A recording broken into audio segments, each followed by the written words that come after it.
Nak dapat anak, siapa yang tak ada anak lah, ni boleh guna lah. Ni petua saya ambil daripada sahabat saya, seorang ulama di Yaman. Petua dia iaitu kurma. Cari kurma yang liat 1 kilo. Lepas tu cari susu kambing 1 liter. 1 liter. Susu kambing yang fresh lah. Tak dapat susu kambing fresh, tak kisah. Tapi yang afdalnya fresh. Jadi si suami ambil kurma yang liat tu 1 kaup macam ni. 1 kaup. Lebih kurang 15, 16 genggam. Isteri pun ambil 1 kaup. Daripada 1 kilo dia ambil 1 kaup. Buang biji, suami, isteri pun buang biji. Masukkan dalam blender. Tuang 1 liter susu kambing. Blend.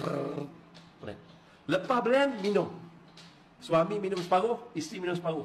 Mesti habis dalam masa 1 hari. Minum, dua-dua minum. Dah. Sekali semua hidup minum macam tu. Dah, cukup dah. Buat. InsyaAllah amalkan setiap hari 7 biji buah tamar yang kering. Syarat dia kering. Yang liat. Kering. Liat. Dia lembek-lembek basah-basah tak boleh. Yang liat, yang kering, 1 hari 7 biji. Suami 7 biji, isteri 7 biji. Dan segelas susu kambing. Buat.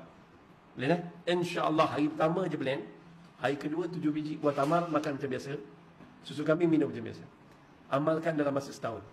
Selalunya 3-4 bulan dengan kabar berita yang baik lah. Apa surah yang nak baca? Surah Maryam ayat 1 hingga 12.